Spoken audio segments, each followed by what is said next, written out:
is LBC from Global, leading Britain's conversation. The Nigel Farage Show.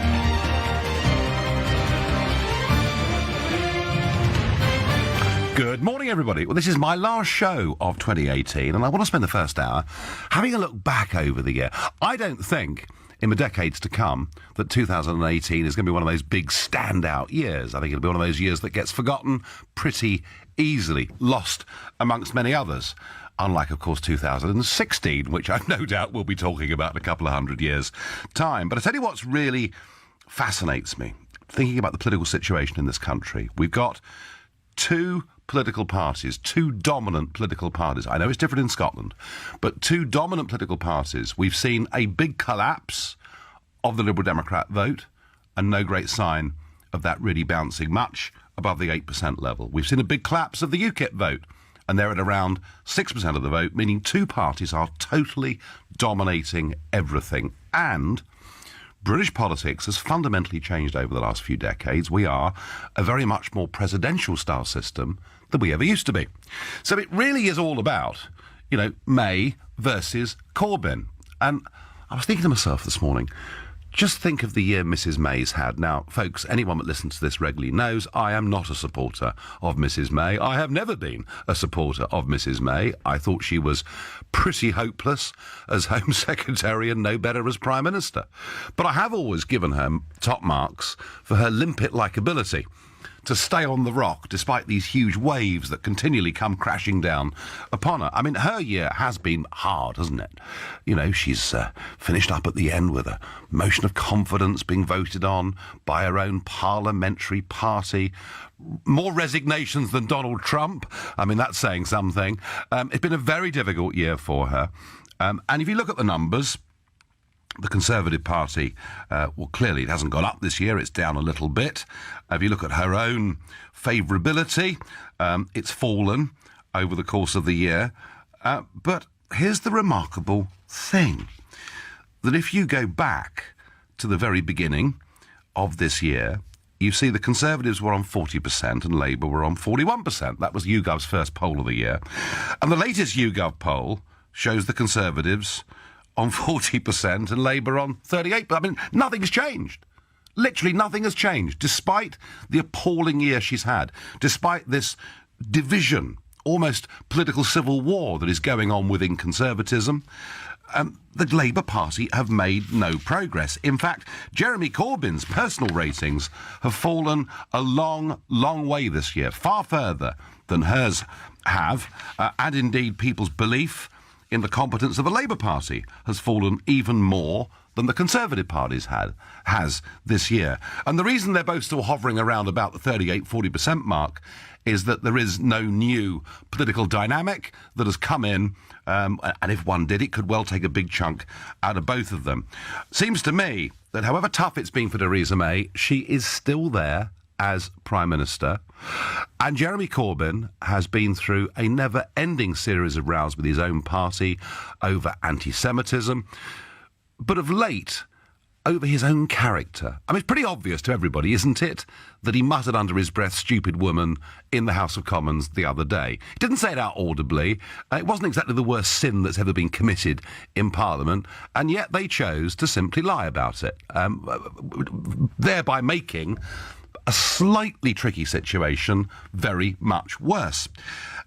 And when I look at the government's immigration white paper, for example, when you hear the Labour response to it, it is incomprehensible. When you ask any Labour spokesman what is their position on Brexit, it's virtually incomprehensible. They're showing themselves incapable of leading. And frankly, folks, my view is he just does not look like a Prime Minister. So I was going to debate for this first hour, who's had the worst year? Is it Theresa May or is it Jeremy Corbyn? And if you think it's Mrs May because of the splits in the Conservative Party, then call 0345 6060 973. Or maybe like me, you think actually it's Jeremy Corbyn that's had the worst year, because Labour should be streets ahead in the opinion polls, given the mess the Tories are in, and they're not because of his own deficiencies and the splits that exist within the Labour Party. Indecision it would appear on many things. If that's how you feel, text to 84850, or maybe you think they've both made such a hash of it, they'll both be gone, but this time next year, in which case tweet using the hashtag Farage and LBC, at LBC, and of course Facebook us. You can watch us, as many of you do, and comment there too. I think Corbyn has had an absolute shocker, because remember, it's not that long ago, is it, when he was appearing.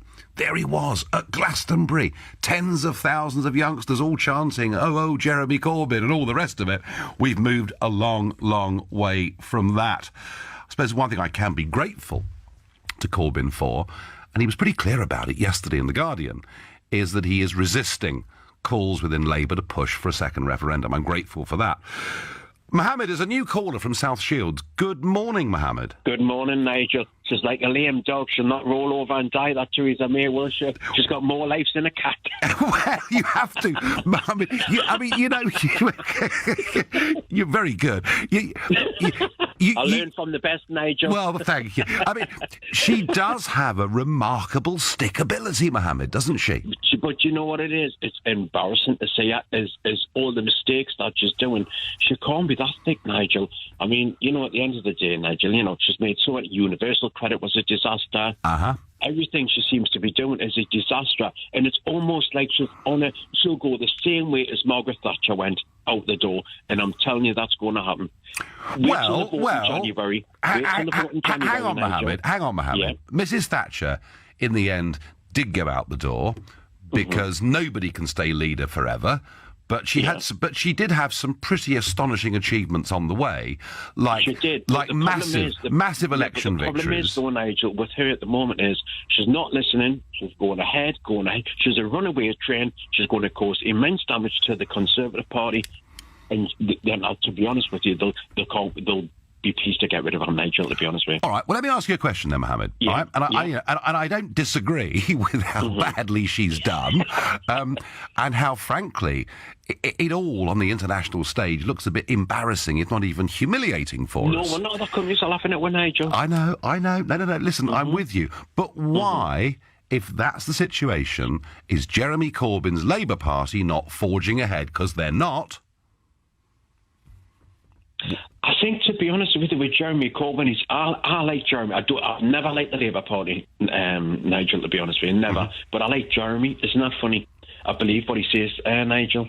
Okay, so for you then, May's had a worse year than Corbyn. Yes, absolutely. All right. And I think she'll go by the 20th of January. All right, thank you very much, Mohammed. Well, he was pretty clear with what he thought. I don't agree, though. I just don't agree. She's still there. And his own personal approval seems to be falling with virtually every month that goes by. I think Corbyn's had a much worse year in many, many ways. I think politics in Britain has had a pretty awful year. Tony is calling from Chichester. Good morning, Tony. Good morning, Nigel. That's exactly what I was about to say. Politics in general has had a bad year. Yes, it has. I listen to LBC quite a lot, different presenters and everything. And one thing that's sort of been quite consistent is the amount of people that are phoned in, and if there was a general election tomorrow, they wouldn't vote. Or you've had lifelong Labour supporters say they won't vote for Labour, lifelong Conservative supporters say they won't vote Conservative again.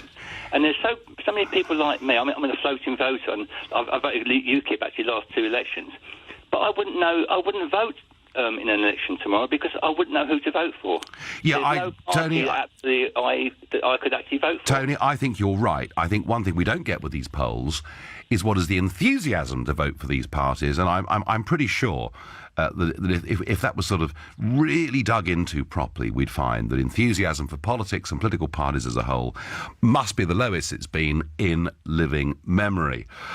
So, Tony, what do you want to hear from Labour or the Tories? What is it that would engage you again?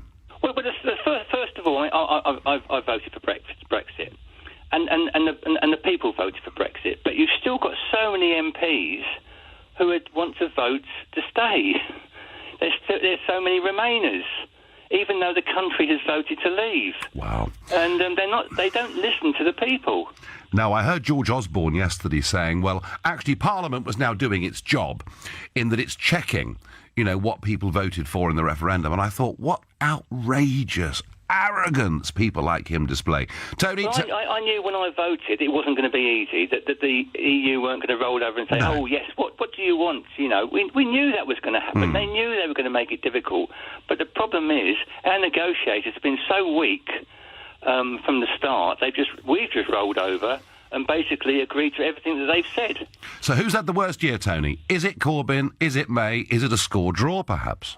I think it's got to be May, simply because she's Prime Minister. All right, well, Tony, she's still there. Thank you very much for your call. Morning from Frankfurt, Nigel. I agree, Corbyn has had the worst year of the two, because no matter how bad May has been, for his Labour Party not to make headway is an absolute shocker, says Lee, the London expat. On Twitter, I get, if Jeremy Corbyn cannot even surpass the Prime Minister in the polls after the months that she's had, then the question is, when can he? Anthony, he shows no prospect of doing it. His leadership looks weak. It looks indecisive. He even lies about muttering under his breath, stupid woman, in the House of Commons. We are way past Pete Corbyn. He is not going back to those heady days. And the problem is, whether you agree with politicians or not, that just sometimes they look like a Prime Minister. David Cameron and I didn't agree on very much, but you know what? He walked down the steps of an aeroplane in a foreign country. He looked like the governor of a country ought to. Do you think Mr. Corbyn, with his parka, would cut that impression? I just don't, and I think the people are beginning to think that too. Perhaps I'm being cruel. If I am, let me know on 0345 60 973. You're listening to the Sunday edition of the Nigel Farage Show here on LBC, and it's now 10:15. I wonder whether, given that it's Christmas and after all the acrimony and division, maybe there's going to be a Christmas truce between Leavers and Remainers over the course of the next sort of week or 10 days. I think it will be a good thing. Perhaps if we did have a little bit less debate about Brexit over the Christmas period. I can't quite see a football match between the two being organised. But I'm looking back on the year, and I'm asking you this morning, you know, who's had the worst year? Is it May? Or is it Corbyn? Or is it just the whole of British politics? Because this has been, I think, in many ways, a very unmemorable year. A couple of positives do stand out. One, I think, was the royal wedding. You remember, the weather was fantastic. Windsor looked amazing. The whole thing, I think, was a huge success. And the other, of course, was the World Cup. First time in 28 years, England had been to the semi-finals. And whilst we may not have been outstanding, we had a good run and we felt good. I think not just about getting to the semi-final, but about our footballers, about the way they behaved and about leadership. And I think Harry Kane showed you that footballers are not all overpaid, spoilt brats or louts. He actually conducted himself as captain exactly as we would want someone to do, and it's been leaked that he's going to be getting an OBE in the New Year's honours, and I'm somebody who's pretty critical of the honours system. No, not because they leave me out every time. That's not the reason. I'm pretty critical of the system, in particular the way the House of Lords gets stuffed with Blair's mates and Cameron's mates and all the rest of it. But I think in the case of Harry Kane, an OBE will be a very, very popular award once it is formally announced. Who's had the worst year? Who's had the real shocker? Martin is a new caller from Falmouth in Cornwall. Good morning, Martin. Good morning, Nigel. Quite frankly, I think Corbyn's had the worst year, and here's why. When he was elected leader of the Labour Party, he was done so on, I think he inspired a lot of people to believe that he was different, Mm-hmm. He didn't play party politics. He wasn't about scoring cheap points. He wasn't about saying whatever needed to be said to win votes. He was going to be an honest man. And what this has shown, Brexit has shown that he's no different to anybody else. He's hedging his bets because he's scared of losing votes when a general election comes. And as such, that's why the Labour Party are giving out such a vague, difficult message that no one can understand what they want, There's a lack of leadership, Martin, isn't there? Absolutely. And if this was, anyone from Cameron to Tony Blair would be slaughtering either of these two. They're both utterly inept. And even if you don't like Tony Blair, he'd have wiped the floor out of these two. So would David Cameron. They're both just terrible, Nigel. Martin, I saw Tony Blair operating up close and personal, and his ability to make an argument, to express a direction in which he wanted to go, whether you agreed with it or not. You were left Absolutely. you were left in no doubt by Blair. You were left in no doubt by Thatcher. I mean, this was leadership, and it is lacking in Corbyn. Or would you say that maybe Mrs May has leadership because she keeps pushing on with her deal, despite everyone telling her they don't want it? She's got something, Nigel. I don't know what she is, but she's got some balls to stand up in Parliament every single week. Half of me is appalled by everything she does, and Yes. there's just a small part of me that's in utter admiration of how she manages to put up with this week after week. There must be a better way. There must be more to life than standing there being abused by everyone in Parliament, including your entire own party, every week. Yeah, it must be quite difficult some mornings when the alarm goes off, mustn't it, to sort of face another day of this. Martin, thank you for your call. I agree with Martin. I think actually the whole of politics has been a loser this year, and I think the faith and trust that the public have in politics, I don't think it's ever been lower in my lifetime. Adrian is a new caller from the Isle of Wight. Good morning, Adrian. Morning, Nigel. Personally, I think Theresa May's had quite a good year because at the end of it, she's still there and Yes. she's in there for another year because they can't get her going for another year. Yep. And as I said to your chat there, and when she does go, she could always do strictly, couldn't she? Well, I think she'd need as much training as Anne Widdecombe had, I would suggest. But Seriously, I do believe that the situation has become quite farcical because it's not even party to party. It's about Jeremy and her, and I watch Question Time every week, and it's just. I remember when he came in, he was going to ask sensible questions quietly and with a degree of decorum, and he stands there and shouts like the rest. Now I think politics gets to people. And even you, I might say. Wow. I watch you occasionally on Facebook, and I saw you interviewing or talking to or trying to talk to Mr. Andrew Adonis, who never stopped talking. Literally, didn't even take a breath. I thought. And I wrote a little thing on his thing about if he worked as hard for Brexit as he does for Remain, we'd be a great country again. And he blocked me on Twitter. So did he? Lord Adonis, that is appalling behaviour. I know he listens. I know he listens in on a Sunday, and he does come and appear sometime. Adrian, I just think we've the sort of gap now between many millions of ordinary voters and our political class. It's just a gaping chasm, isn't it? I think the thing is that there's this constant barrage. I mean, I am a Brexiteer, don't get me wrong, but I'm not a Brexiteer, in the situation that come and take all. But I do believe that we are constantly being bombed. I listened to Any Questions on the radio, and Yes. there was Jacob Rees-Mogg and 4 people against him, even Mr. Dimbleby, I believe. It's just we're constantly barraged by the word catastrophe and disaster and crashing out. What's it going to happen? What's Disaster. going to, No medicines, Adrian. No food. We're gone.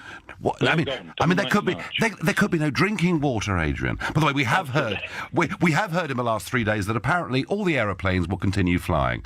What a surprise! I mean, isn't it? Yeah, but will they fly to here? That's the point. Well, of course they will. Of course they will. They will. Yet another one of the great myths that's been shot down. Adrian, I thank you. Adrian thinks they're all losers. Andrew from Leamington Spa. Who's been the big loser, Andrew? Good morning, Nigel. Well, I think Corbyn has been the big loser, but first I'd like to say you should definitely be mentioned in the New Year's honours list for all your work. I don't think so. I don't think so, matey. But it's not up to me, unfortunately. Andrew, believe me, it's not going to happen, all right?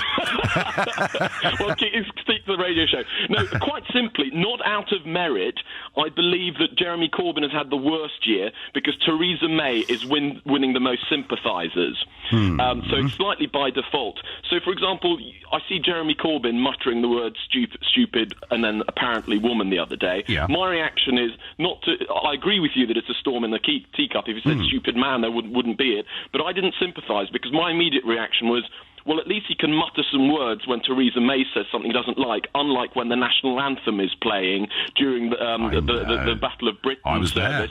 there. He can't even mutter one word of the national anthem. So again, he gets no sympathy. Theresa May, although I think her negotiations with the EU have not been what I would have wanted at all. All the Brexiteers like Boris and Dominic Raab, Esther McVeigh, they all resign. She sticks at it, so she does get some sympathy for that. I think I agree with your last callers saying the last chance saloon in 2 ways is if she could just turn around to us and say, I'm now playing hardball with the EU, there's not going to be a blackout in Northern Ireland, they're not going to deport 25,000 chalet workers, etc. I'm telling them we can hurt them just as badly as they think they can hurt us. Wouldn't that be great? If she did that, I tell you what, her ratings would go up to 70% in a flash. Andrew, she doesn't even need to do that. All she would need to do is to say to Tusk and Juncker and Barnier, I will not be spoken to as the elected Prime Minister of the United Kingdom by you, an unelected Brussels bureaucrat. I mean, the pubs would be packed. We'd all be celebrating. Absolutely. I mean, so she's still... quite a few of us that I speak to are just waiting for that one moment where she shows some real guts and tells them to slag off. I think she would have 70-80% of support, and her support would just go through. She just needs to do that. I agree, Andrew, but I would just give you one piece of advice on that. In terms of waiting for Mrs May to be decisive and give leadership. Please, Andrew, don't hold your breath, all right? It won't do your health any good at all. Andrew, crying out for leadership. I wonder what Siobhan, a new caller from Islington, makes of it all. Good morning. Hi, good morning, Nigel. Merry Christmas to you too. And to you. I think Jeremy Corbyn has done better than Theresa May this year. Okay. Right, I'm going to be very honest. I'm probably going to get shot down for this. Prior to the last general election, the polls showed that Jeremy Corbyn had no hope. And everybody got an awful shock when the results actually came out. They did. Theresa May has just had one disaster after another. And the last disaster she had was this deal, that so-called deal that she's brought back for us. And we're supposed to all agree to it. I don't for 1 minute think she's going to get anything better than what she already has on the table, because if you remember back, she wouldn't even go on the television and have a debate with Jeremy Corbyn prior to the last general elections. And I remember saying to myself then, if that woman can't go on TV and have a national debate with her opposition, how in the name of God is she going to go out to Europe and debate with 27 other countries and bring us back a good deal? You were right. Yeah, I said it then and I'll say it again. I think what she's done is she's gone about this, tiptoed all around Europe. She's left the Irish PM till the very last, where it should have been her first stop, and said, look, can we come to an arrangement with this? And then gone back to the EU, and she would have got a better deal. Well, Siobhan, almost anything she'd done could have got a better deal. Look. Let me be honest with you. I think she's the worst Prime Minister I've ever seen in my life. All right? Oh, yeah, definitely. And yet, Jeremy Corbyn's favourability rating through YouGov has fallen this year from 37% to 26%. Labour have not gone forwards in the polls at all. That is a terrible failure for Mr Corbyn in the face of all of this. But, is it or isn't it? Because the media is rightly or wrongly, they're focusing on every fault he does. And this is the honest truth of it, Nigel. They focus on every little thing wrong he does. Well, instead of focusing on do with everybody. The errors. They should be focusing on what Theresa May is not doing right, because what Theresa May is doing right or wrong is directly affecting every single one of us in the UK. Yeah. And this is what the problem is here. Instead of relying on the polls, which we have seen from the past, they're not trustworthy. You can't go with that. They should be working together and trying to get a better deal. And is he is Corbyn your MP? Yeah, he is, yeah. He is. And so are you proud of him as your MP? Oh, God, yeah. Okay. Yeah, I mean, he's one of the longest-serving MPs in Parliament, isn't he? He is, and I think he voted against his own government 500 times. It's quite a record. Yeah, well, he's still there. He's still there, okay. I think he's standing by his guns. I think there's a lot more to him. I think he's a lot more gumption, and people are giving him actual credit. And I think he would go in and get a far better deal on Brexit than what Theresa May would. I don't agree, but it's been absolutely charming to speak to you, Siobhan, this morning. Thank you. You're listening to the Sunday edition of the Nigel Farage Show. It is now 10:30, and we're talking leadership, and we're talking particularly about Mrs May and Mr Corbyn. I'm asking who has had the worst year, because they really, both of them, do not look like political leaders. I just feel at the end of this year, Corbyn looks even less like a Prime Minister than Mrs May does. Now, talking of leadership, one man who had abundant leadership skills and a very easy charm, who got on well with the general public, who went out and spoke on stages without notes, went round street markets and pubs, was at ease pretty much wherever he went, was Paddy Ashdown, who died yesterday, aged 77. And you watch footage of Ashdown, who was leader of the Lib Dems from 88 to 99. Watch footage of him out on the street, out doing his stuff. He had a relaxed manner. He could talk to anybody. I think leadership is something that you can't really teach. It's either within somebody or it isn't, and that's probably why Paddy did so well in the Royal Marines as an officer, went on, of course, to serve with the SBS. After politics, he became a diplomat, and in his latter few years, a military historian, wrote a very good book about the Cockleshell heroes, and I met Paddy Ashdown many times over the course of the last 20 years. We did radio debates and TV debates together. And we didn't talk about Europe because we had completely different points of view, but we did talk about military history and things like that. And I have to say, he's somebody who absolutely lived his life to the full. It sometimes got him into trouble, and 77 wasn't a great age, but a man who lived a really big life and a really good life and did what he believed in with great passion. Paddy Ashdown had leadership, and there aren't many people about whom you can say that today in British politics. Let's get back to the current leaders of these two parties, one of whom is doing badly, that's Theresa May. The other, I suggest, who is doing abjectly badly, which is Jeremy Corbyn, because after the year she's had, he should be streets ahead, and yet we see his own personal ratings significantly down. I actually do believe that the anti-Semitism row hurt Jeremy Corbyn, because I think Middle England looks at that stuff and doesn't like it very much. And once again, he appeared to be very indecisive in terms of dealing with it. On Brexit, yeah, he's got his problems. He's leading equally a party with big divisions. The Labour Party's divisions are more outside the House of Commons. They're out there in the country. But Corbyn, I think, is conscious of the fact that 5 million of his 2017 voters had voted for Brexit the year before. But I think he's had a really bad year. David is a new caller from Lewisham. Good morning, David. Good morning, Nigel. Season's greetings to you and all the listeners. To you too. So, David, who's had the worst year? Come on. Well, quite frankly, I despair of the pair of them. Right. With Brexit, if we have a hard Brexit, i.e. we leave on WTO, the net contribution from the Palace of Westminster over Brexit has been zero. It would have been more efficient for it to be done by computer rather than people. And if that is the case, I think we need major reforms in the House, in the Palace of Westminster, in the House of Commons and indeed in the House of Lords. Is there, David, do you think if we had a different electoral system, we might get a different kind of politician? Absolutely not. And I know this is something that you're keen on.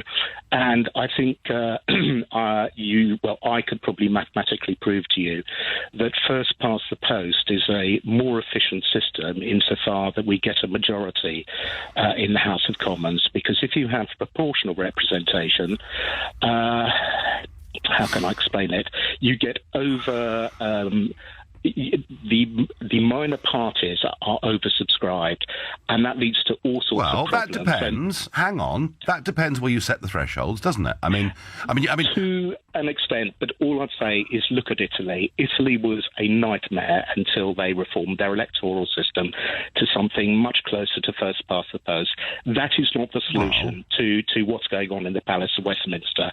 It needs complete reform from outside. But if you don't reform the electoral system, you finish up with a bunch of MPs sitting in Parliament whose name their own electors don't even know, because they're voting presidentially anyway for Corbyn or against Corbyn. In fact, in most cases, David, we vote for who we think the least worst is. You know, what other reform would you suggest we would put into the House of Commons that could improve things? I've got many suggestions. Give me one. First things is to be able to work in the Palace of Westminster, there has to be minimum standards, like, for example, working in the city, i.e. you'd have to have whatever the CRB check is done today. If you have a criminal record, you are not suitable to be on the legislative board of this country. And I think the parties need to be impressed upon them to recruit people who have been in industry as well as been in politics. I couldn't agree. David, getting career politics. I've often teased my colleagues in the European Parliament by saying none of you have ever had a proper job, and when I said it, I pretty much meant it, and I do get that point. David, I thank you. David looking for radical overhaul and reform of the whole system. Happy Christmas and New Year. I think Jeremy has put the nail in his coffin with his comment about Mrs May as far as women are concerned. Why is the media letting him get away with it? Well, Jackie, the media's not letting him get away with it. In fact, the media have given him a pretty hard time over it. I mean, look, this should have been, my view, Jackie, and perhaps we disagree. I think this was a very, very minor misdemeanour, for which he could have said, yeah, I did say it was heat of the moment, and you know what? We'd have forgotten all about it. But to come back indignantly and to say, I've never said anything misogynistic in my life, actually I said stupid people, when anybody, not even a lip reader, can tell he said stupid woman, he's made this much, much worse for himself, and that, I think, shows a lack of judgment. Christoph is calling from Fulham. Good morning to you. Good morning, Nigel. It's the season of goodwill, and I think you're being very beastly to Theresa, and you should give her credit. You should give her credit for presiding over a situation where there hasn't been civil unrest, there haven't been riots, like in other European countries, and we are working our way through the democratic process. And this country is split. It's very difficult, but it shows some signs of coming together. And she, for all her foibles and difficulties, has helped that process along. I think she's a remarkably effective politician. I don't think she's the worst in living memory, and I think you're being unfair. Oh, I think she's dreadful, truly dreadful. I mean, I thought that when she was Home Secretary, and indeed, one of the stories of this year, of course, Christoph, was the Windrush scandal. Whose fault was that? It was Theresa May's, but Amber Rudd had to carry the can for it. What I have said, and I have tried, as it's Christmas, to be a little more generous than I normally would be. You know, I do admire her stickability. I do admire her ability to get out of bed when the alarm clock goes. I do accept the job is not an easy one. What I can't stand about her is she says one thing and does the other, again and again and again. But don't they all? That is not a defence of Theresa May, is it? Come on. It's not a defence, it's an observation, though. Well, I understand, I know, and I take that point. But, I mean, you know, again and again and again, I mean, all this stuff, you know, we're leaving the customs union. Well, we're not. We're signing up to it, perhaps in perpetuity with her deal. Anyway, look, Christoph, where we will agree is I don't like what she's done. I find her very, very dishonest in her approach and what she tells the public. But where I think we will agree, she is a more effective politician than Jeremy Corbyn. Okay, so would you reform your view on saying she's the worst politician, say, since the Second World War? No, I didn't say she was the worst. Worst Prime Minister. Oh, good Lord, no, I've never seen worse than this. I've never seen a worse Prime Minister than this. So you don't think the Harold Wilsons and the Callahans of the 1970s, when this country was in the economic doldrums, when we were laughed at throughout Europe and the world, were they not worse? I think Heath was worse, actually. I think Heath was worse than Callaghan, definitely. I think in some ways, history will treat Callaghan relatively kindly, because they did begin to get a grip on the British economy that was hopelessly out of control. But hey, that's by the by. Christoph, you're a fan of Mrs May. I know people are. I admire her stickability. I admire the fact that she's brave enough to continue under heavy fire to do what she does, but I don't like her. Thank you. Stephen is a new caller from Milton Keynes. Morning, Nigel. Good. So who's the big loser, Stephen? So I think I'm going to go slightly left field on this, because the question of who's the biggest loser between Theresa May and Jeremy Corbyn is the kind of continuation of what James O'Brien called punch and judy politics, which I think is a really nice term, because I think the biggest loser out of this whole situation is the Lib Dems. Because if you consider that most people over the last 2 years have not felt well represented by their chosen political party, let's say, this was an open invitation for a viable Lib Dems to kind of step in. And the fact that they haven't been present in any debates, the fact that in terms of column inches, UKIP and have kind of had more presence in the conversation. It really feels that while Vince Cable has appeared on radio and spoken about their position on Brexit, they haven't really been involved. And if you consider that, yes, Jeremy Corbyn has an open goal and has missed it, Theresa May has tenaciously stuck to what she's trying to do, but obviously the majority of her supporters are kind of dwindling. And do you not feel that the Lib Dems had a real opportunity to kind of return from the dead almost? Yeah, no, Stephen, I think you made a very, very valid point. I think in many ways you're right. Sir Vince Cable has probably, in political terms, been an even bigger loser than Theresa May and Jeremy Corbyn. Thank you for the call. Thank you for the point. You're listening to the Sunday edition of the Nigel Farage Show here on LBC. The time is now 10:45. It's not been a great year for Theresa May. It's not been a great year for Jeremy Corbyn, and as our last caller suggested, not really been a great year for Sir Vince Cable, which I think is a pretty fair criticism. On Twitter I get, definitely the Prime Minister has had the worst 2018. How she stayed in office is a revelation. It's like a really bad Christmas miracle. Well, so many opinions here, I can't even read a fraction of them out. Irene says, Corbyn should tell the truth and support a full Brexit. He would gain support and he would hold the Tories to account. Well, but the difficulty, of course, he's got is that so much of the London-dominated Labour Party is very Remain, is very pro a second referendum. You know, you could argue, actually, he's done quite a good job to keep them almost where they are with this position. The British public have had the worst year, and next year will be even worse, says Paul. Well, Paul, do ring in from 11 o'clock, because I'm going to be asking you for your predictions for 2019. Nigel is a new caller from Temple Fortune. Where is Temple Fortune, Nigel? It's a little hamlet in North London between Golders Green and Finchley. Right, well, I'm pleased I asked. I didn't know. Good morning to you and welcome to the show. Good morning. Well, I've photographed you many, many times, but never actually rang into your show. So I'm very excited to actually put my points across to you. Right. Because I think that Theresa May has had a far better year than Jeremy Corbyn. Mm-hmm. And I think that Jeremy Corbyn's anti-Semitic problems in his party, he just hasn't addressed and refuses to address. That's one point. Uh-huh. I think that Diane Abbott's remarkable confusion over police numbers and police pay is another mistake.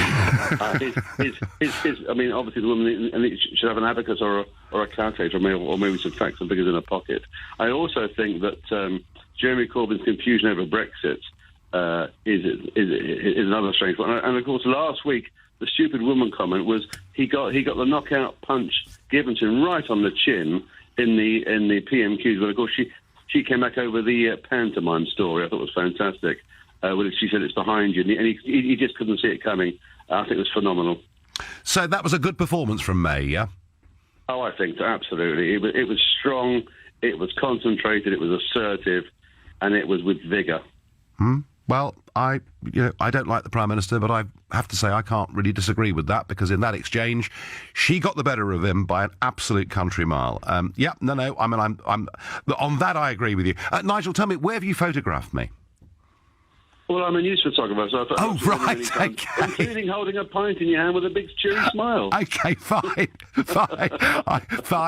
Okay, well, I hope I've managed to make your working life as entertaining as I possibly can over the last few years. Nigel, thank you very much indeed for the call. Well, that answered the question, didn't it? Russell is a new caller from Braintree in Essex. Good morning, Russell. Good morning, Nigel. It was regarding your question for Farage or May. Farage or May? Corbyn. I'm not in this one. Yeah, no, you should be, but you're not. Corbyn or May. I don't think Corbyn could have done any worse, because he started on a low and he just kept steadily going down. So I'd say he's had a bad year, but it was already predicted. Theresa May, she's had a hard year, very hard year. She's probably had the worst year of all. She's over there facing them, and the problem is when your stomach's not in something, how can you fight for it? And I think that shows. I think in terms of the Brexit negotiations, Russell, I would agree completely with that, and we've kind of finished up with this worst of all worlds, never land of a withdrawal agreement, which I very much hope is going to get voted down in the course of the next few weeks once we're all back from holidays. Corbyn's Labour Party should be way ahead, shouldn't they? Oh, they should be miles ahead. I mean, at the moment, we're still voting for the two parties that have put us £2 trillion in debt. So something's seriously wrong there. Yeah, I think these polls that we see are a reflection that in most people's minds it's gone back to being a two-party system. And I wonder of those who say Tory and say Labour, I wonder how many of them actually, Russell, might just stay at home next time. I think the country's looking for something new. Yeah, no, and I think that there's a potential there for it. It needs someone who knows politics but knows the people as well. Someone, I don't know, who's prepared to start a new party, start from the beginning, maybe from the ground up. It may happen, Russell, it may happen. It depends, I think, to a large extent how Brexit pans out, but it may well happen. Russell, thank you. Off down to Canterbury to speak to Stuart, another new caller. Good morning to you. Good morning. I think the pair of them are in a race to the bottom, to be honest. If you look at Theresa May, her whole persona and the way she sells herself was on strong and stable. And if you look at her track record at the Home Office, everything she did has fallen apart. So the police, prison service, border force, Windrush, all hers. But she's Teflon. She manages to escape and somebody else takes the blame. And if you look at Corbyn, I mean, I listened to a Labour policy on Nick Farage Show yesterday morning about councils and the like being told to give up 6,000 homes for the homeless. Yeah. When Nick questioned her, as with every other policy with Labour, there was no substance to it. She had no answers to any quite simple questions. So also for the British, population, his links with the IRA and other terrorist groups make him unelectable as Prime Minister. And then he's got that buffoon Abbott as Home Secretary. Yeah, her name does keep coming up a few times. I mean, Stuart, all this business about his links, I think one thing we did learn this year was perhaps that photograph of him at the Palestinian Martyrs Cemetery and the linkage between some of those graves and the massacre, and torture and massacre that took place at Munich. That did come through more strongly this year than we'd seen before, didn't it? Yeah, I think the press have quite rightly focused on things like that because, the public will have to trust him if he ever becomes, God forbid, Prime Minister. And I think he is unelectable. I think Labour, a lot of Labour core supporters, they're very patriotic, and he has betrayed this country on numerous occasions. And it's there in black and white. That's a point of view, Stuart, absolutely, and I think he does have a problem with that traditional patriotic old Labour vote. I would certainly agree with that. So Mrs May comes out the winner by default, does she? Yeah, only because he is so incompetent in a way. All right. So they're both free falling, but he's falling a bit faster. Okay. No, well, your concept, Stuart, of a race to the bottom is not a bad one. Thank you for your call. Just compare Mrs May and Mr Corbyn in how the poisoning in Salisbury was handled to see who was better in command. George from Notley, he did get shouted down, did he not, by questioning very strongly why Mrs May had jumped as quickly as she had to her conclusions. Perhaps she has the advantage of intelligence briefings that may not be available to him, I don't know. But there have been 4 or 5 big incidents this year, all of which cumulatively have damaged Corbyn. I really do think he's had the worst year of the two of them. Pauline is calling from Stafford. Good morning, Pauline. Good morning, Nigel. I find your programme enormously interesting, somewhat alarming sometimes. Alarming? That's a big word, Pauline. Why is it alarming? Well, I just worry about how lies are being normalised in British politics these days. Well, name one and we'll talk about it. Name one. Millions for the NHS on the side of the bus. Turkey coming in if we stayed in the EU. Yeah, well, that was the plan, wasn't it, Pauline? I mean, the EU, Pauline, still wants to expand. I mean, Mr Cameron wanted the Ukraine to join. Did you know that? Well, no, and I'm not really interested in hearing your point of view about the EU because we don't agree. So that's... Oh, I see. So that's how it works, is it? You don't agree with someone, so you don't want to hear their point of view. Well, I suppose I know your point of view because it's a lot of publicity. Actually, though, Nigel, in answer to your question that you put whether May or Corbyn was winning the arguments, in fact, of course, it's May because we have a total right-wing press in this country. We have a BBC whom David Cameron's changed the management of and made 95% of the BBC political appointees. So we have a very subjective and Tory propaganda machine BBC. So Corbyn is not going to win any arguments, is he? I actually resigned from the Labour Party, and I don't like Corbyn's attitude to this bloody awful treasonous Brexit that we're having to cope with at the moment. Treasonous? So I think Corbyn... I'm sorry, Paul, I'm really struck. I mean, I know it's Sunday morning and all that, but treasonous is an extraordinary word to use before 11 o'clock in the morning, isn't it? Well, that's what it is as far as I'm concerned. It's completely giving away sovereignty, I'm concerned. We should be governed by that nice man Juncker, shouldn't we? He's rather lovely, isn't he? At least he's elected by 27 representatives. He's not elected by anybody. He's appointed. No, stop spreading that. That is untrue. He's appointed. None of the commission are elected. Appointed by the 27... he's appointed. So we agree on that. Well, Mr. Pauline, if you think we should be run by people like Mr. Juncker and Mr. Tusk, that's fine. I actually think we should run ourselves. I think sovereignty rests with the British people, and that's what we did. That's what the referendum proved. Pauline, thank you. I don't think Pauline really wanted to talk about the subject we were talking about, but hey, we've all got strong points of view about various things. Folks, it's been a terrible year for British politics. It's been a terrible year for both of the leaders. I do agree with the caller who thought that we should actually put Vince Cable into the frame as well, because it's not been very good for him. Don't think it's been a terribly good year for the UKIP leader either.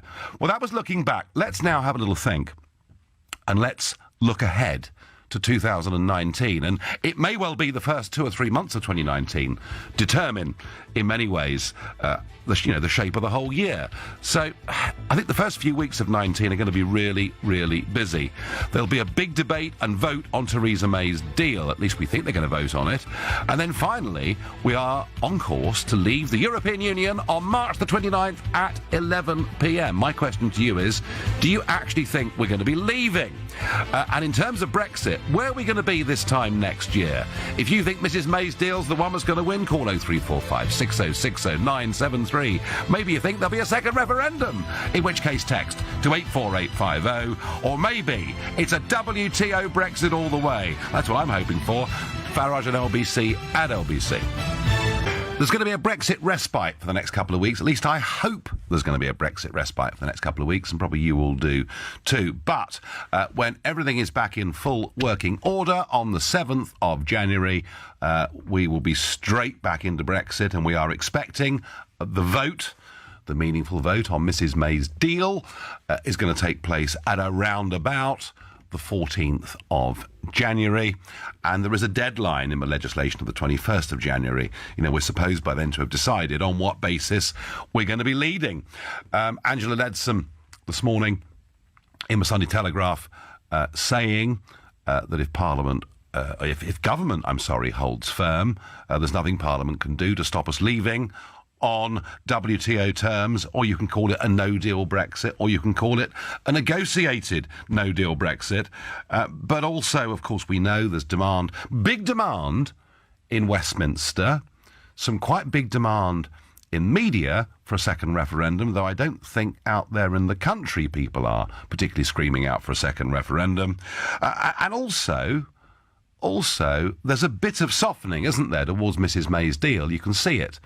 I'm Alison Pearson, quite outspoken newspaper columnist who was very, very against Chequers and very critical of all that Mrs May was doing, kind of last week saying, look, if it gets us out of the EU, even if it is imperfect, then at least we've left.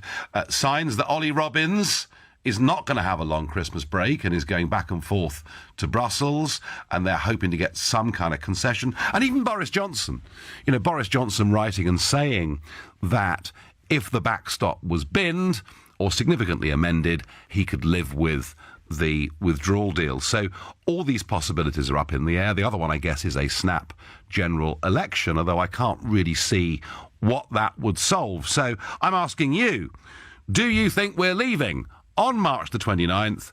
If so, how? And where will that leave us this time next year?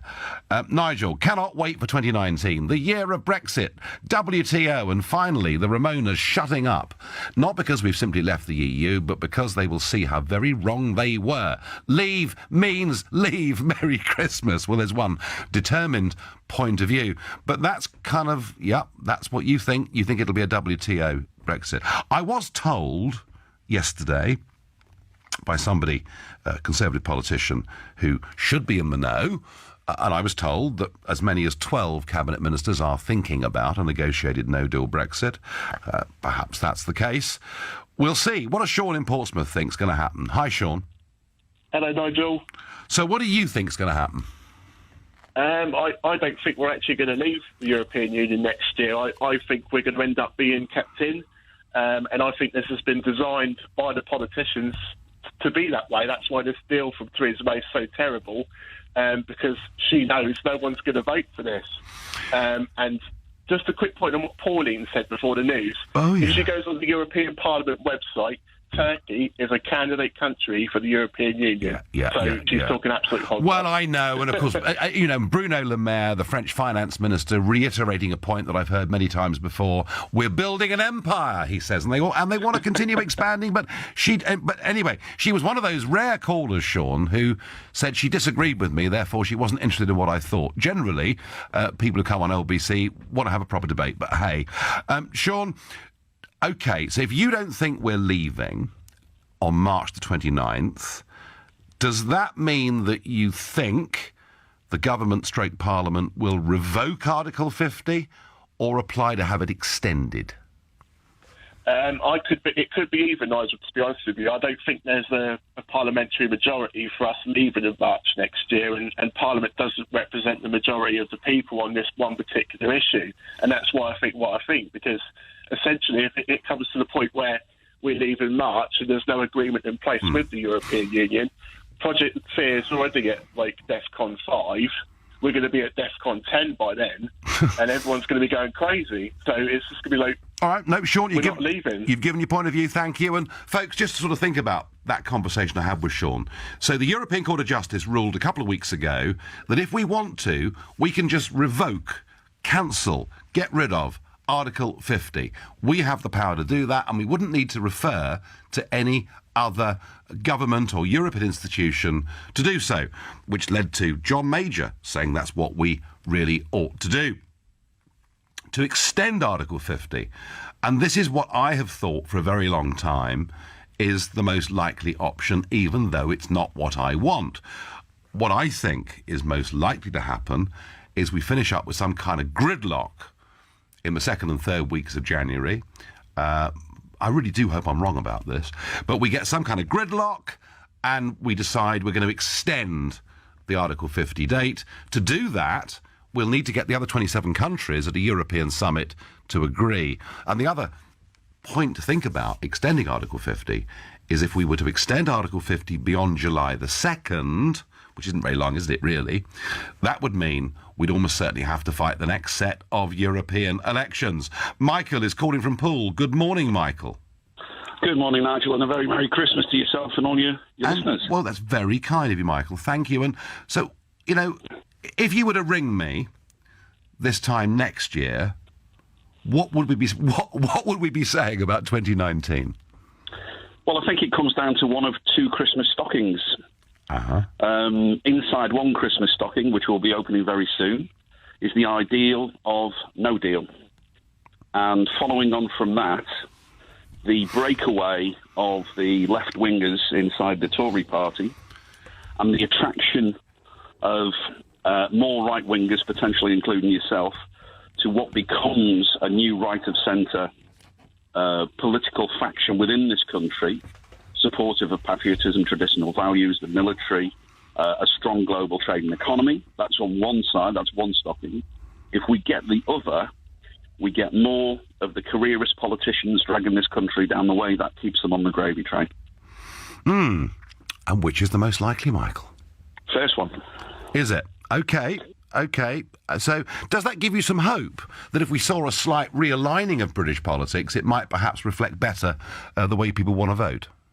I think it will. I think the other part of that realignment is our dear friends in the Marxist Party, who, once they are put in a position where they have to categorically state what they're doing, which will be in the first few weeks of next year, then the uneasy coalition that you've got between the young, shall we say, idealist, globalist Remainers, who are a bit naive and the viewers we all were when we were young, and the hard left Marxists will fall apart very, very quickly. So basically, Michael, Sorry, the coalitions in both parties could break apart next year.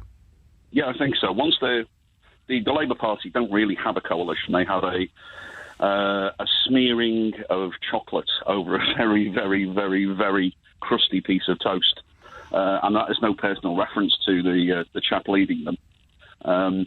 But yes, I think it's become very uneasy because politicians divided into roughly two camps of the careerists who'll say anything and do anything to stay in a job, and those who actually have convictions, people like yourself, people like Frank Field, people like Jacob Rees-Mogg.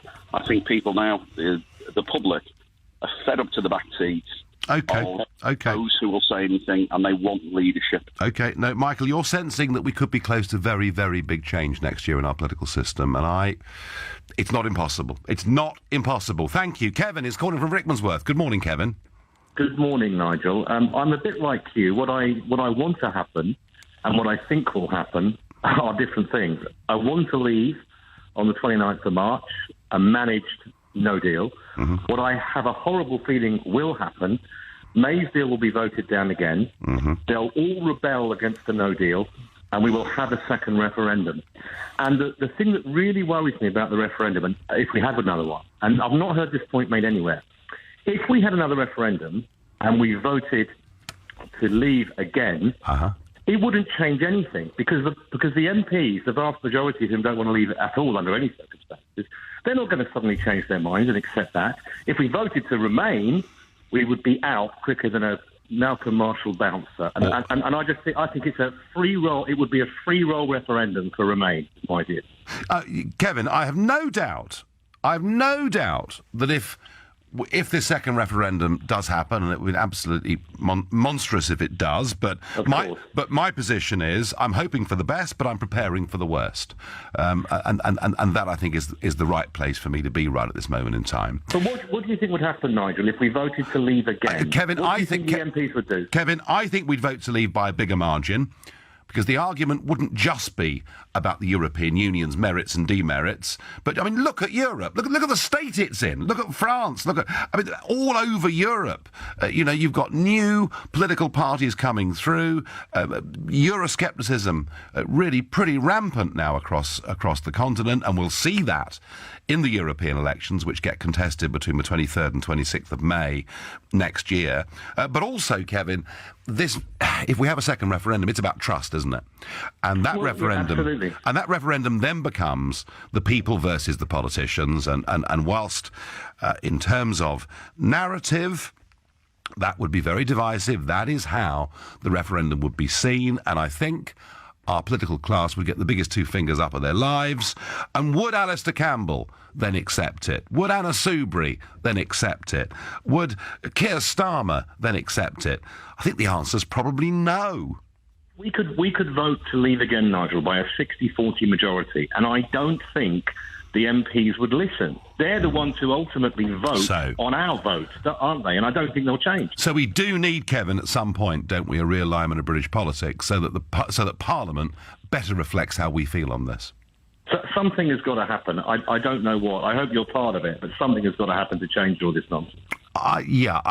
Kevin, I think that is absolutely right. Thank you for your call. You're listening to the Sunday edition of the Nigel Farage Show here on LBC, and it's now 11:15. It'll all start again in earnest on the 7th of January. MPs will reassemble in Westminster. There'll be days of debate, and then finally Mrs May will put her deal to the vote. She's been gaining one or two new supporters over the course of the last few days, although she's got a very long way to go to get this deal through. Could she possibly get something out of the bag from Brussels between now and about the 14th of January? Is it going to happen? If it does, she might well get her deal through, because people like Boris have said without the backstop they would support it. Personally, part of me says, well, if we're leaving the union, that's a step in the right direction. It's just that her deal is so awful, even without the backstop. I do fear, personally, gridlock, parliamentary gridlock, and then facing this prospect of extending Article 50. That's the one that I fear. I'm perfectly happy for us to leave on WTO rules.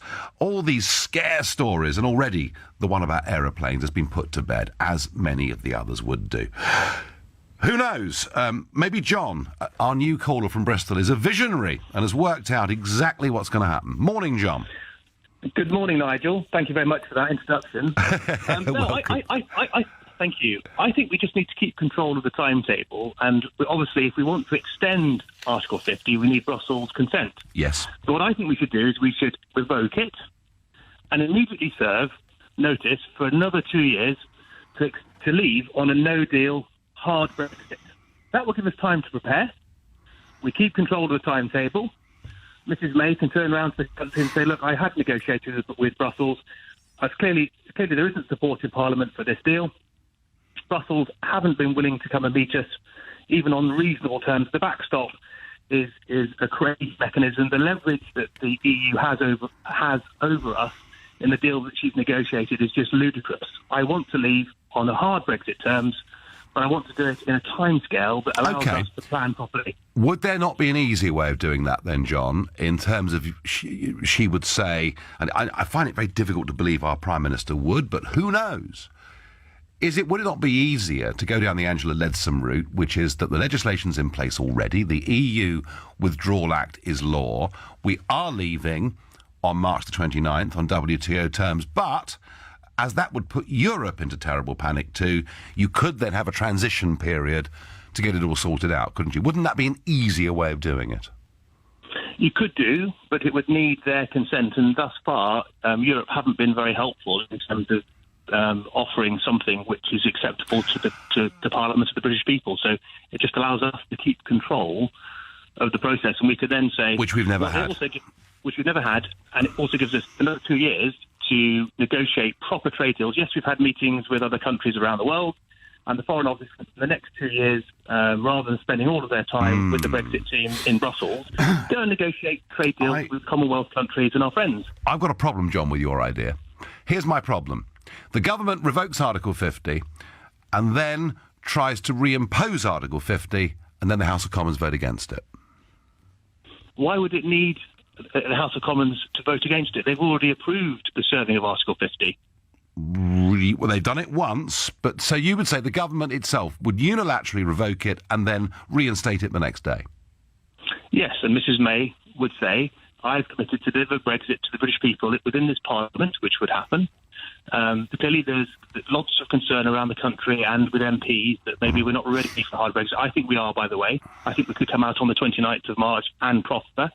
There will be some difficulties, but I think we'll be okay. It keeps control of the timetable. It delivers Brexit, a hard Brexit, to the British people. It buys us another 2 years to negotiate the trade deals. Obviously, we can't sign them until we're out. There's going to be a 2-year transition period anyway. So rather than having a 2 years of what I believe will be quite fruitless negotiations with the EU to try and determine the terms on which we finally come out, I mean, I'm just dreading it. Can you imagine when we finally come to get their consent to leave and they say, well, just before you go, let's just have a quick chat about fishing rights. Let's just have a quick chat about... it's going to be horrendous. Josh, Mrs May's withdrawal agreement puts us at their mercy. It's a disaster. There are no terms on which... I tell you what, John, because the final vote on this will be in the European Parliament, and John, I'm voting against it, even if the backstop's been removed. John, I thank you for your call. Breaking news. The 2 people arrested following the drone incursions at Gatwick Airport have been released without charge. More on this story as we get it here on LBC. And I was saying in the break to a team here that one of the Sunday newspapers, I won't name it, but one of the Sunday newspapers, if you read it cover to cover, you would believe they are absolutely guilty. There's no question they've got the right people. And I don't know. My feeling was they look like pretty normal people. Should you judge people on how they look? probably in life you shouldn't. But they just did not look to me like the kind of people that would do this. But they're drone enthusiasts, and I think the woman had flown model helicopters, and it's almost like sort of, you know, a neighbour rings the police. It doesn't like the people next door, and these people have got drone. I don't know. I don't know whether they're innocent, whether they're guilty. But I tell you what, I've got a real problem with.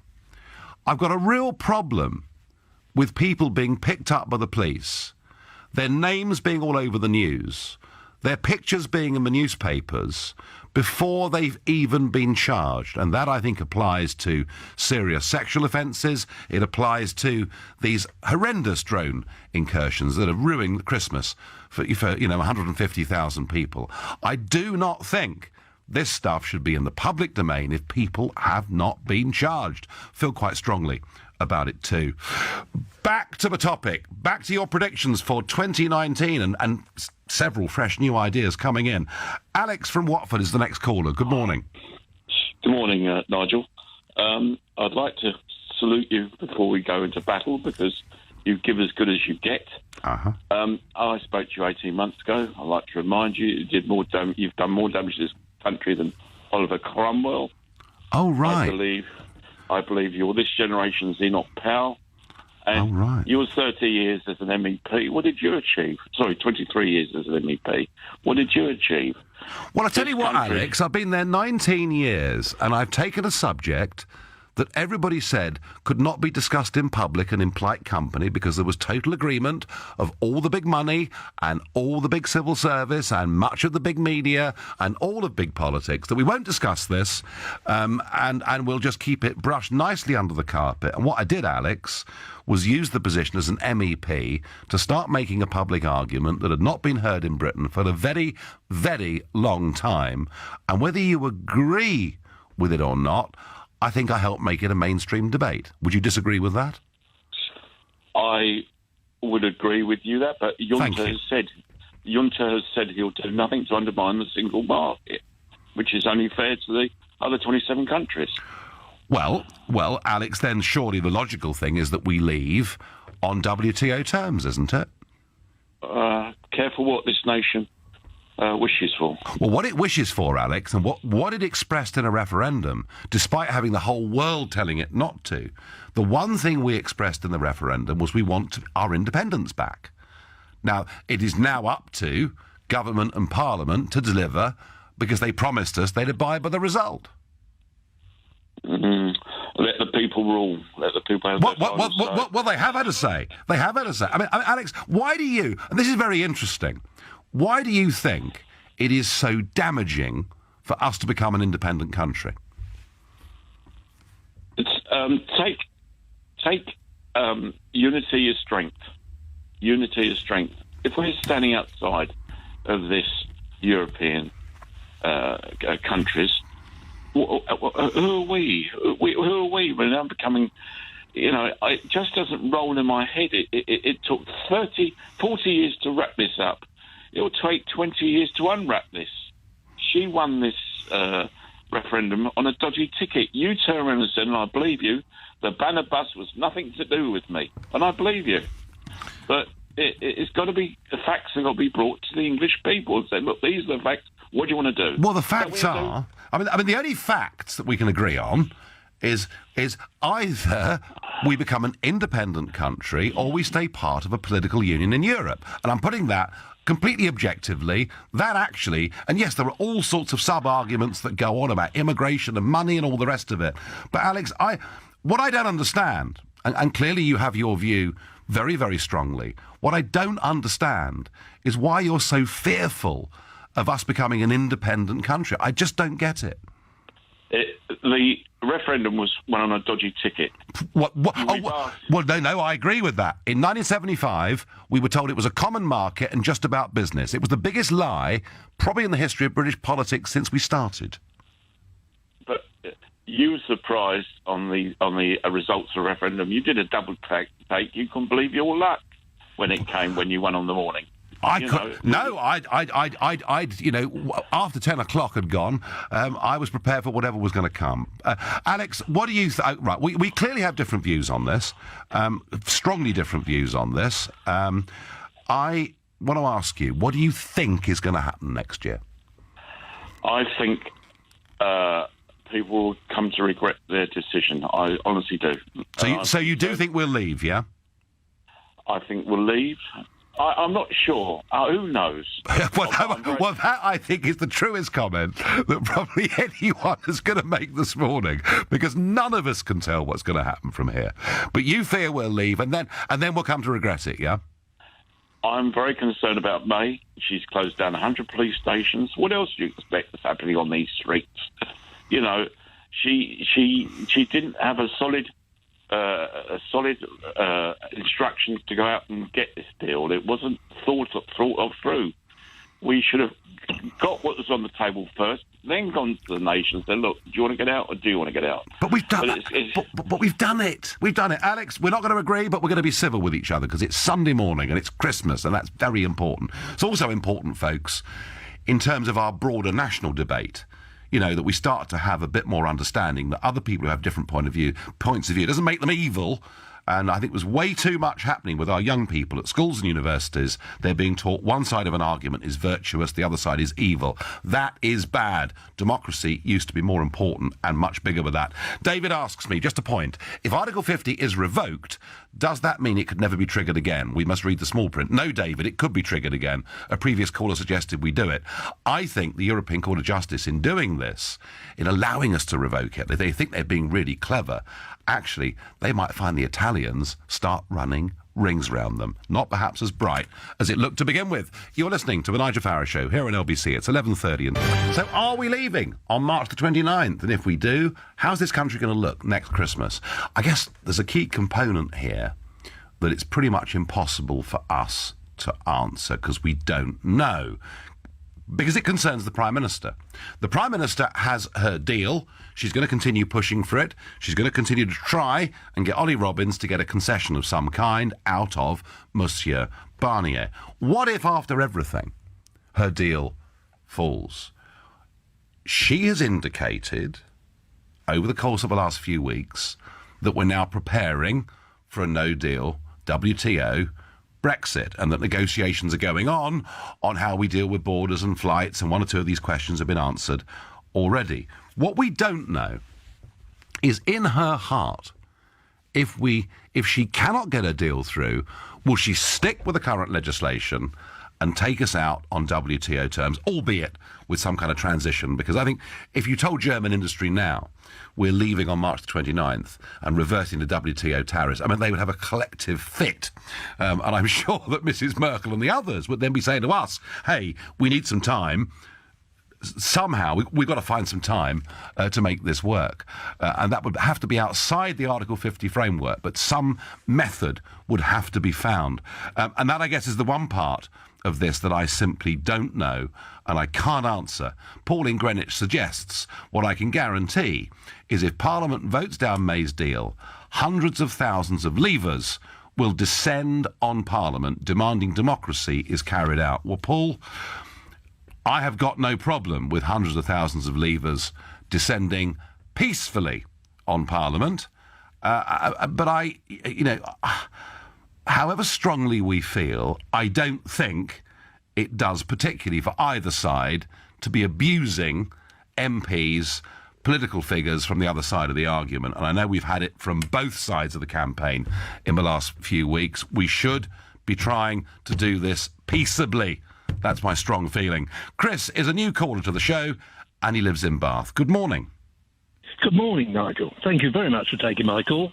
Before we start, I might as well tell you that I'm a leader. I'm on your side, but I think you're dealing with a lady who's a complete fox and a liar. I mean, the point about the lady is she's not as stupid as she appears. Mm-hmm. She's got it all lined up. I mean, she's pushing us all down the road to March. We're just taking 100 days holiday. Well, we're not taking 100 days. We're taking 18 out of the 100. Uh-huh. We've pushed down the vote another week. Uh-huh. So we're getting slowly towards the day of reckoning, and it's going to be a fait accompli. She's going to say to you, oh, well, there you are. I've done my best. That's all you're going to get. So it's either a no deal or my deal. And everybody's going to say, well, it's got to be your deal, Mrs. May, isn't it? And that's what will happen, I believe. Yeah. Pushing it to the wire, and believing that her own MPs would not be courageous enough or stupid enough, depending on your point of view, to go for a WTO Brexit. And that's where she gets her majority, Chris, yeah? It is. All right. And the point is that she's never thought any other way, really. She can't argue because she goes to Europe and they already know what she's going to say before she gets there. So how the hell do you have an argument or a debate or Chris, a deal with somebody? Chris, I completely understand what you're saying, and I do see a softening of the position from some people. Gosh, Number 10 were even being nice about Jacob Rees-Mogg the other day, which is a pretty remarkable state of affairs. But, Chris, let's just assume that we get to the 14th or 15th of January. The vote is put to Parliament and it still gets voted down and there is no prospect of getting it through. Would she, in your opinion, then go for an extension of Article 50 and probably a second referendum, or would she then push for us to leave on WTO terms? Because that, I think, is the most important question for us to think about in this hour. I think that when she gets to the 14th of January, she'll particularly try to push it further. If she's not confident of what her whips are telling her that she's going to win the vote, she'll push it down for another 2 or 3 weeks. There'll be another reason she'll have a breakthrough or half a breakthrough in Europe, and she'll be off to do that and can't have the vote at the moment because she hasn't got the full story. Chris, I understand what you're saying, but I'm pushing you. What if she, at the end of the day, what if she cannot get this deal through? She's then got 3 choices, hasn't she? One is an immediate general election, but the last time she tried that, it didn't kind of work out so well, did it, really? No. Right. No. So I think her own MPs would be mortified at the thought of her leading them into an election. So she then has 2 choices, as I see it. And please, anybody out there sees any different scenarios, let me know. But she then faces extension, second referendum, or leaving on WTO terms. If she's pushed up against the wall in that position, which, in your view, does she choose? In my opinion, if that really happens, and I find it hard to believe, but if that happens, that she'll go out with a no deal on WTO terms, and she'll also be asked to they'll remove her as the leader of the party and bring somebody else in. But because it's a job that nobody wants to try and do the deal. Oh, I don't know. Coming as a fox. I don't know. Well, I think Boris quite fancies it, don't you? Well, of course, we couldn't cope with that buffoon, really, could we? I mean, he's not good enough, is he? Well, I tell you what, Chris, there were a lot of people in the 1930s who used much stronger words than buffoon about Churchill, so you just never know, do you? Well, you don't, but he did do a better job than our current London mayor, but... well, there we are. You're warming to him already, Chris, aren't you? Well, I don't think so, to be honest. Listen, great call. Thank you, Chris. Happy Christmas to you. I'm off to Southgate to speak to George, a new caller. Good morning, George. Good morning, Nigel. Thank you very much for taking my call. Not at all. Today, I think we should be celebrating the initiatives of politicians like Paddy Ashdown and Nick Clegg, who try to repair politics in this country instead of trying to break them like you do. Hang on, George. George, whoa down there a moment. I did pay quite a big tribute to Paddy Ashdown at 10:30 this morning, and I made the point that he had one quality that is completely lacking in Theresa May and Jeremy Corbyn. He had genuine leadership ability. So I don't think I could have been much warmer than that, really, could I? Yes, but it's not just the leadership ability. Here we're talking about having a vision about the future, and the vision of this country at the moment is pretty much in line. I mean, if we were to line you up Donald Trump and Nazi Germany, we would be saying Britain first. Well, listen, Britain first, America first, Germany first. I see. And what we need to be looking at... So Brexiteers want a military empire. We're going to send the Panzers over, are we, and try and take over Europe? I mean, George, what are you talking about? Well, if you listen... I'm trying, but it's very difficult. This is how it started. Very good. How it started is all about, right, looking after your own and forgetting that we are Europeans. You keep talking about us not being Europeans. We are Europeans. The mess that Europe is in is partly our fault. that we can repair it so long as we remain Europeans. Right, and that if we continue to be isolationists and xenophobic, we're not isolationists, George. What are you on about? George, if we become a full part of the United States of Europe, we disappear on the world stage. We'll lose our seat at the UN Security Council. Interesting, isn't it, that the Germans were begging the French to give theirs up just the other week? We become part of something.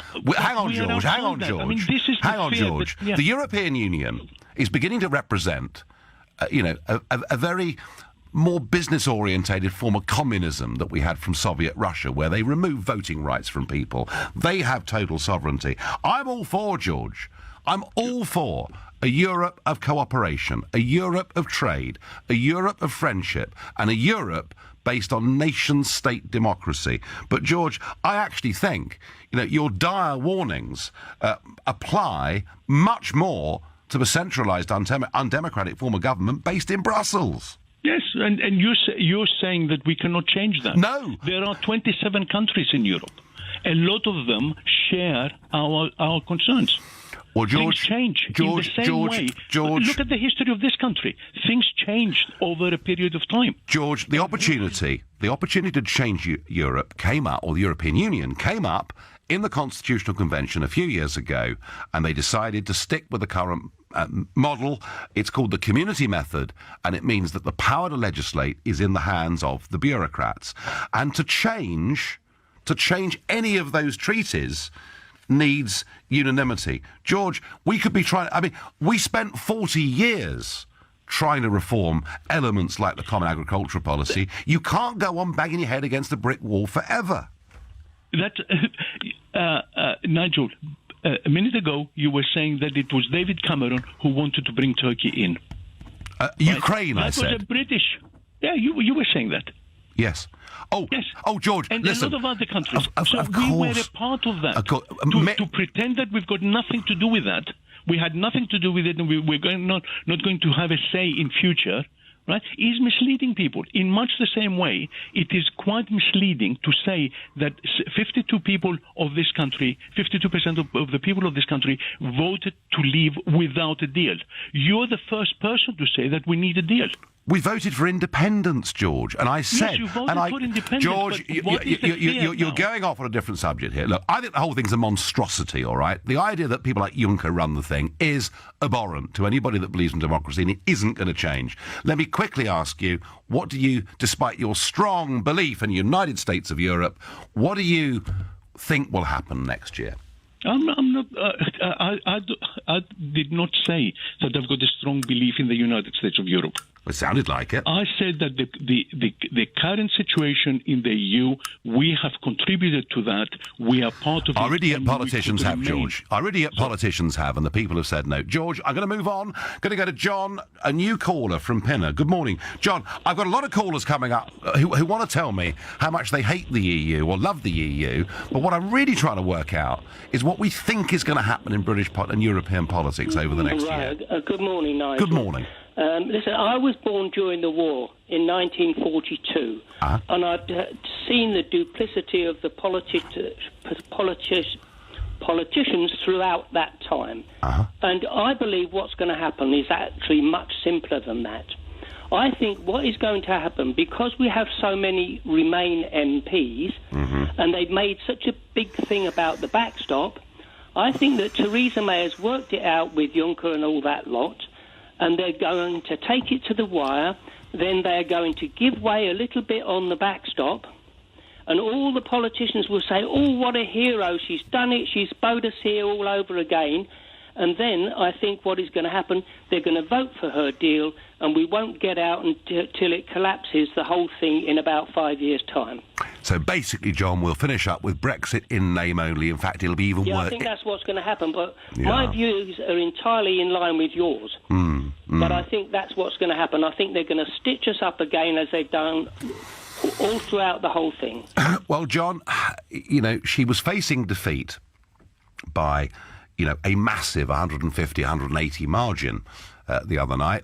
Maybe she can turn it around, but I would just say to those MPs, John, who can be bought off on the backstop, it's a rotten deal even without the backstop. John, very clear-sighted. Thank you for what you think's going to happen. You're listening to the Nigel Farage Show here on LBC. It's 11:45. Well, I wonder, what is going to happen in 2019? Lots and lots of permutations, lots of you with very, very strong views. Peter says to me by text, I saw a man holding a placard on television and it said, get out and then renegotiate.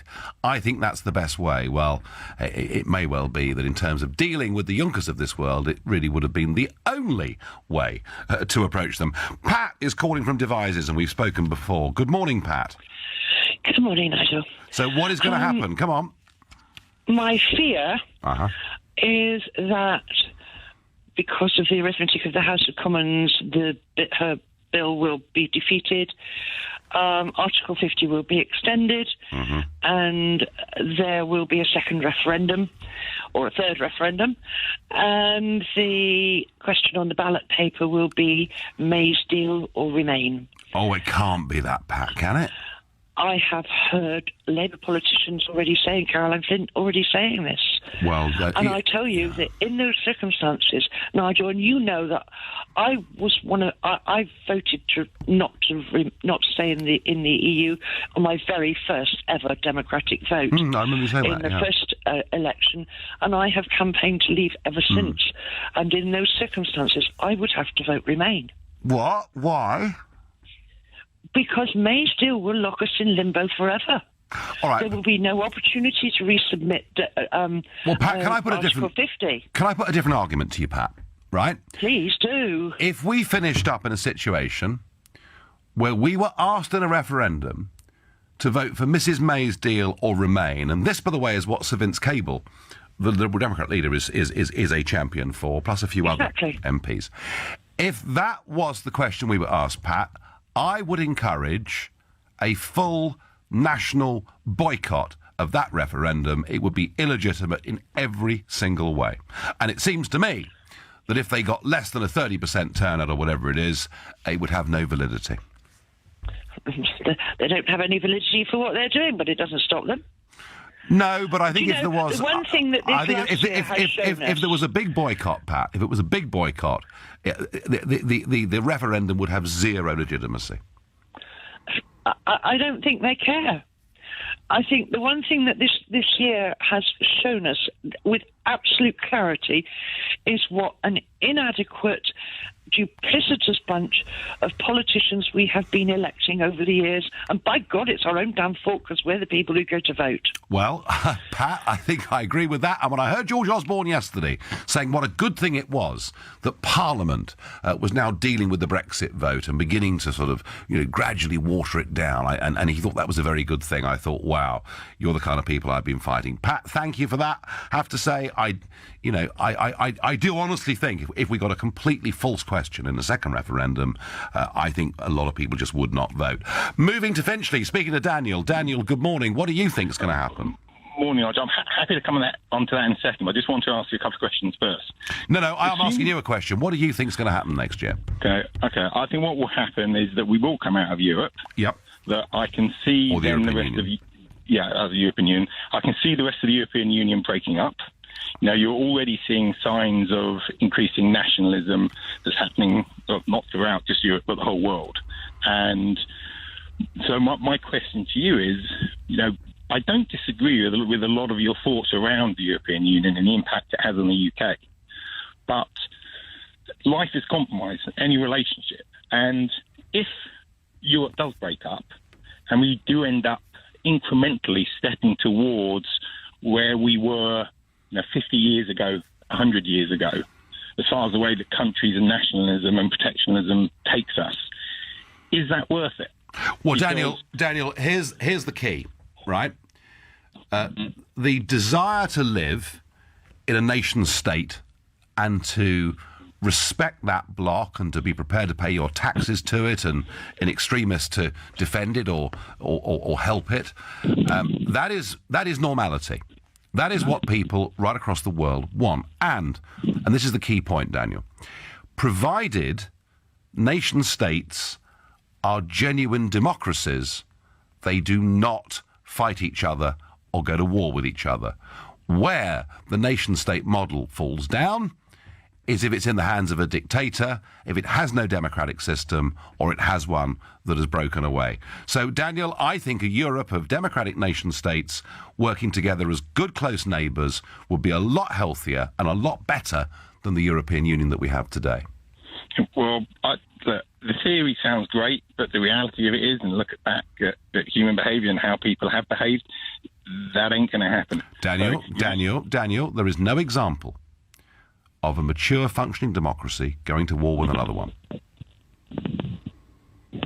Yeah, but what you're ignoring is the social environment that allows a nation to get into a situation where that dictator or those sort of events can come to pass. And I believe by us coming out and that continual taking down of bridges as opposed to building bridges will lead to that. And that's what history is consistent. Daniel, we're not building bridges with Europe. We're surrendering our independence. We're surrendering everything to an unelected cabal. It doesn't work. People loathe it. And I think, to be honest with you, I think Eurosceptics in Britain now feel much more strongly about the European Union than we did in 2016, and much of the rest of Europe too. I'm going to go to Louise now in Bristol as a new caller. Good morning, Louise. What do you think is going to happen next year? Oh, hi, Nigel. Good morning. Yeah, I think that the deal will go through, but we'll end up with Brexit in name only. Because I think the whole thing the dice has been loaded against leaving the EU from the very start. So you think, Louise, that she'll get her deal through ultimately, yeah? Yes. I think because what big business and the mainstream media and the Tory party, most of them are Remainers. We've got a Remainer Prime Minister. That's why her deal is so bad. It's because she doesn't believe in the project in the beginning.